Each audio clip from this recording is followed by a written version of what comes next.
بسم الله على بركة الله. اليوم ان شاء الله غادي نوجد واحد طاجين مغربي اصيل ديال الخضر. غنحتاج ليه واحد نص كيلو ديال اللحم كيبقى كل واحد وشحال كاين في الدار. كاين اللي كيبغي اللحم كتير، كاين اللي الناس كتار، كل واحد والظروف ديالو. المهم انا غندير فيه نص كيلو ديال اللحم، واحد البصله مشنفه، غنحتاج ليه واحد نص حامضه مصيره، واحد مطيشه سوريز والفليفله بطبيعه الحال، الزيتون مخلط خضر واحمر، ونحتاج ليه 4 البطاطات. هاد الطاجين ديال 4 الاشخاص اللي كتار يزيد اللحم ويزيد الخضره ماشي مشكل. المهم 3 حبات خيزو و3 الحبات قرعه خضراء. نحتاج ليه قزبر ومعدنوس و4 فصوص ديال الثومه. غادي ندير فيه واحد معلقه ديال الملحه ومعلقه الخرقوم. الملحه حسب الذوق، انا عارفه الملحه ديالي كيفاش دايره. البزار نص معلقه حيت غادي نضيف من بعد البزار فوق الخضره، وسكينجبير بطبيعه الحال ما عرفتش واش قلتو. التحميره حتى الاخير، حتى ندير الخضره وغنديرها فوق الطاجين. انا ما كنقليش بها اللحم. والزيت البلدي كنحتاج نص كاس.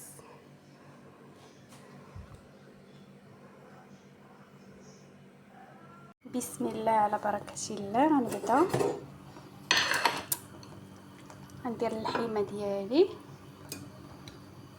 وغنضيف ليها الملحه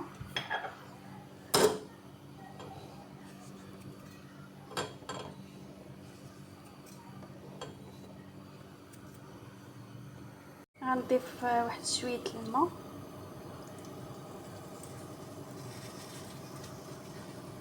انا ضفت الخرقوم والبزار والسكينجبير والملحه نص الكميه، وغندير نص الكميه ديال الربيع. غنسد عليه شويه بين ما تخلط الطياب، عاد نضيف الزيت. الطاجين بعد ما تقلى ليا في هذاك الماء اللي ضفت ليه والعطريه، غنضيف واحد نص كاس ديال الزيت.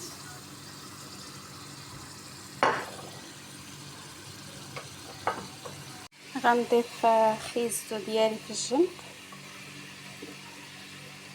صراحه الطاجين كيجي لذيذ بزاف، ما كاينش شي واحد ذاقو عندي وما عجبوش ما شاء الله. قلت علاش لا نشارك معاكم. فايت لي تلوحو بلا مقادير.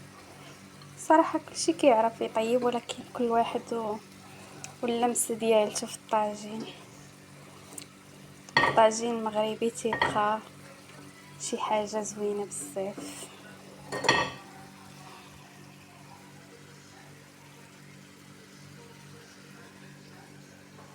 الطاجين ديالي ضفت ليه البصله مشنفه، ما شاء الله اللوين ديالو كيبان كيحمق. غنضيف ليه تقريبا نص كاس ديال الماء طايب. انا صراحه كنحاول ما نديرش الماء في الطاجين، ولكن خيزو الا ما كانش ليه الماء كيقصاح. هادشي علاش غادي ندير فيه نص كاس ديال الماء طايب، وغادي نقص عليه لاقصى درجه واحد ساعه هكاك. ومن بعد غنضيف البطاطا وسميتو والقرعه ومطيشه وفليفله والحامض. المهم هذاك الشيء اللي شفتو غنديرو ان شاء الله. ما تنساونيش من اللايك والمتابعه، تشجيع من فضلكم الله يحفظكم. غنضيف الماء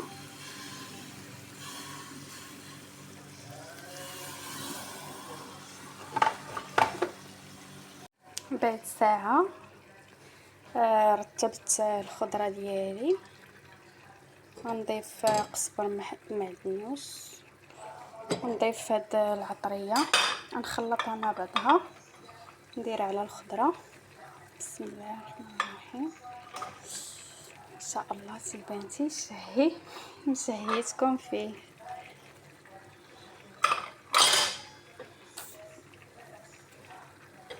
انا السر ديالي هو هاد التبيله اللي فوق الطاجين فوق الخضره، كتجي سايله واحد الريحه ما نقولش لكم. والطاجين خاصو يطيب على خاطر باش يجي زوين. غنضيف الزيت البلديه عشوائي هكا، وغنسد عليه واحد الساعه ونص ولا المهم يطيب ليا، حيت منقصه عليه البوطه مزيان. ما شاء الله ما شاء الله، سيفانتي شهي. الطاجين ديالي وجد، بسم الله ما شاء الله، سوبر رائع.